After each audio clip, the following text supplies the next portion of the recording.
If you're ready. Hey guys, Doc here. I'm here with my sidekick Darren. Last year the videos were very popular because, as we all know, a picture tells 1,000 words. So we've decided to hit the road again this year and hit a few spots highlighting some of the donations that you fellas have made over the last year. As we continue on our journey together with our fundraising, I'm utterly humbled by the fact that we're touching so many different charities and so many different lives over the course of our journey together. So we hope you enjoy these next few little vignettes as we hear some stories from the people who are receiving your hard-earned money and turning it into goodwill. So we're here at the Children's Rehab Center, and I'm standing here with Jane, the Executive Director of the Children's Rehab Foundation. Hello, nice to see you. Yes. So we're sitting here amongst these three beautiful bikes, and this was our latest Platinum Jets project. We had previously sponsored some limbs for children who were in dire need. And I think it was about 2 years ago that you came to us, and the more pressing need more recently has been these specialized bikes. Correct. For children, basically, who cannot access regular type. Can you tell us about it? Yeah, so we did. We had that conversation with your organization and said we annually have such a high demand for specialized bikes like the ones that we're looking at today. And on average, they cost about $5,000. And to put in perspective, last year, our adopted equipment program, which included mostly bikes, but other things as well, we funded well over $500,000 of equipment. So that demonstrates how big the need is. Yeah. Yeah. So we donated 50,000, I believe. Over 3 years, yeah. We're on year three. 3 years, and so roughly 10 bikes have an impact on the children who receive these? Yes, and I would say that too, it's probably a little bit higher because when we use that average cost, some of them will be 2, some of them will be 6, but roughly, I try to stretch the funds as much as possible to get the impact to as many kids as we can. You mentioned something earlier. These bikes are made in Manitoba. 100%. The 3 that we have today are all manufactured by a company named Freedom Concepts, who are a local success story in Manitoba. And I'm pretty sure this is their 35th year in operation, created, from the ground up by a very enterprising Winnipegger. And they sell them, obviously, to us. All over North America, into Europe, and they're pretty special because each one of them is custom designed specifically for a child. So I will receive a request from a therapist that says my client would benefit from this model with these bells and whistles, literally, all of these different features, and then Freedom takes it away and builds it from the ground up. Wow. Made in Manitoba, supporting the health of children in Manitoba. Yeah. I don't think it gets much better for guys. The diagnoses rates in Manitoba of autism are through the roof. And so many of the kids who get these bikes are living with an autism diagnosis or global developmental delay. So the sense of regulation that it provides them and safety. And one of the ones that also stands out to me was 2 years ago, we did one out in East St. Paul at a school, like on the second last day before classes broke for the summer. So like 12-year-old boy, like a really big kid for his age.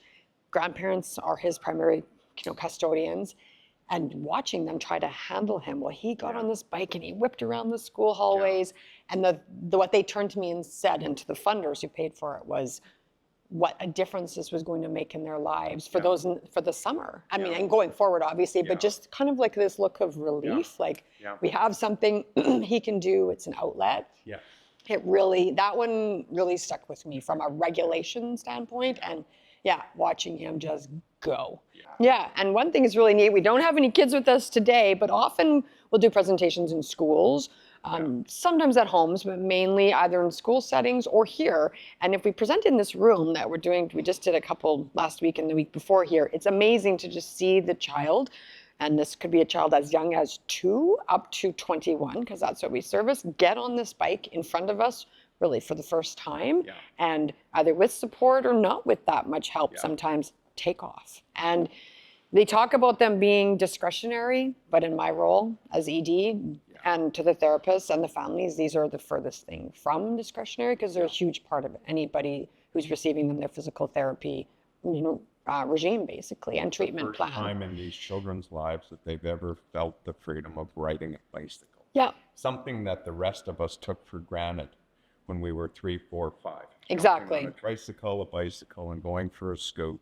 Now our children with issues can actually get on the bikes. Yeah. So you get mobility, independence, coordination, strength, all those things. And one of the biggest ones that we talk about is inclusion, being part of your family's life, your community, your school. Many of these bikes spend 10 months of the year in the school system, and then they go home for the summertime. So it's amazing to watch classmates gather around when we do them in the schools. It's remarkable to see how they rally. And I did one about 3 weeks ago, and I still get really emotional when I think about the young man.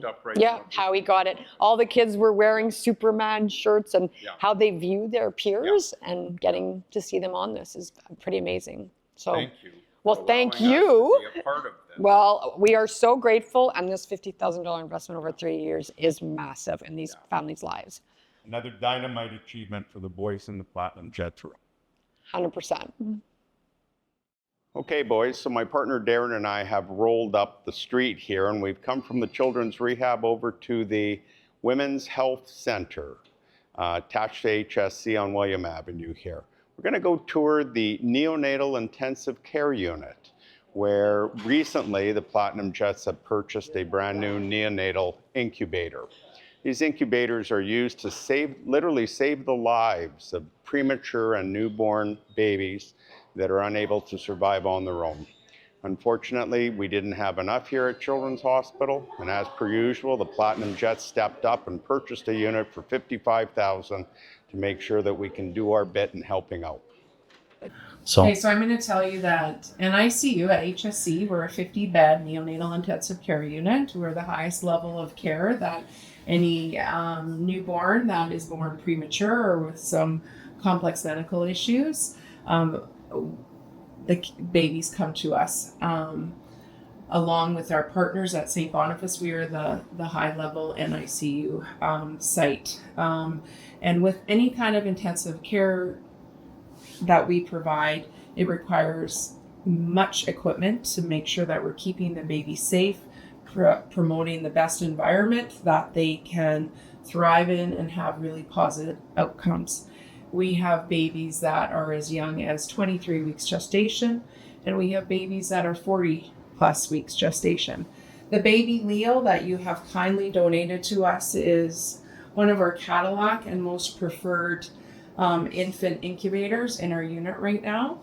It provides temperature regulation. It has phototherapy capability with some babies that require it.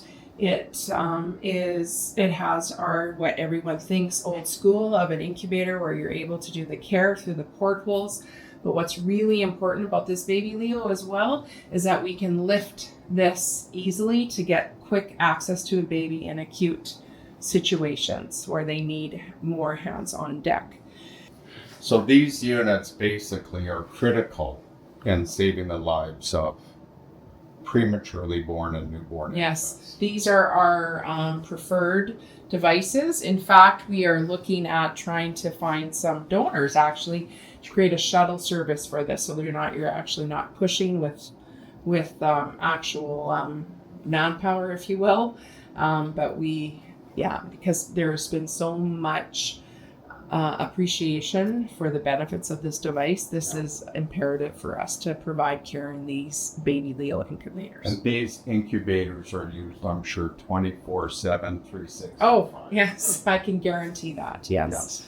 So we have some other vendors along the way that we've bought incubators, isolates, whatever the word is.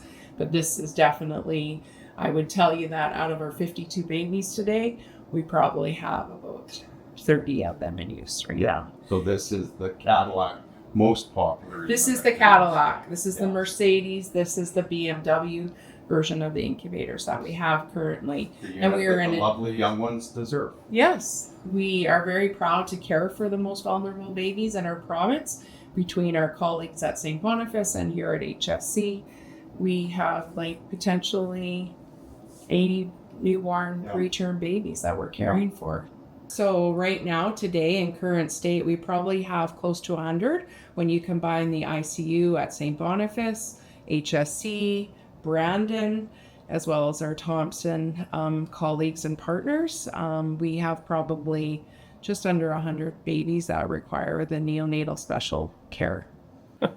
So having practiced in the province for 40 years, and I continually get asked by friends and colleagues and whatnot, why isn't our government buying more of these incubators? And reality is we'll never keep up with the demand. So it doesn't matter which government we have, whether it's PC, NDP, they're all trying really hard. But unless the community kicks in and backs up the good work that they're trying to do, we'll never keep up with the flow and the need. So that's why our guys in the room, when it comes to special projects like this, we need to get involved. We need to be helping. So boys, my sidekick Darren and I have rolled along the road, and we're now sitting here in the stress lab at the Wellness Institute. Platinum Jets have generously donated $25,000 this year to the cardiac rehab program. You've heard me talk forever about our sense of community. And you guys in the room understand, community is not them but us.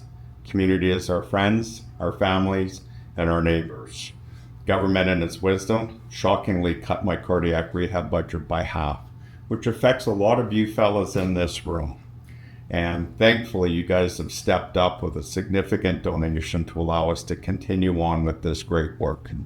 Now I got a friend who's also sitting in the room right now.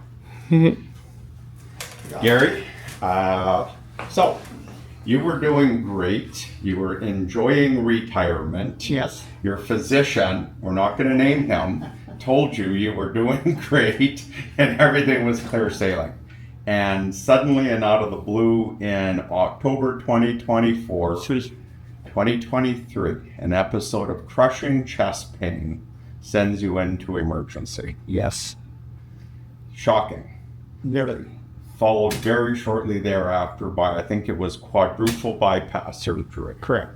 Yes, cracked your chest, in hospital, probably a week, sent you home real quick after a near-death experience. How did that feel? It was very life-changing. It was a struggle once you got home because you don't know what to look forward to. Yeah. And once we were in contact with the rehab clinic, the cardiac rehab clinic, and did some classroom instructions and out on the floor, realized that it's actually a great thing to be, part of and participate in. Yeah. Our aim in the program is to take people from a crushing blow with lots of uncertainty, near-death experience, help you regain your confidence as a man, help you regain your mojo, help get you back up on your feet and living the rest of your life normally is the goal. Yeah. And I think it's hard on your partner too. So they got to deal with, you being like almost dying. Yeah. And now living a normal life. So what, the first day you were in the program, what was it like? What were you experiencing? Well, I got out onto the gym floor, the track, and I didn't even make it around. There were so many people there that I knew that were in different programs through the wellness and cardiac rehab program. It was just amazing. It's they were looking for me. They thought maybe I had passed out on the floor somewhere.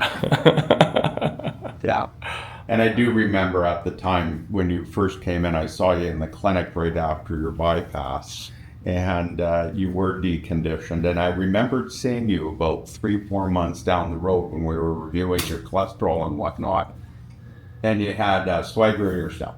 You gained a lot through the program. A lot of strength, a lot of confidence, a lot of energy. Well, like you say, the whole group of people that work here are just fantastic. Yeah. Like they're there to help, right? And build your confidence. Yeah. I mean, that's important. So Yeah. Well, I'm glad you made it through this horrible episode. Thank you. I'm glad you did the rehab program. You're looking svelte. Yeah. And looking forward to many more years of golf and platinum shots with you, brother. I hope so. Thank you very much.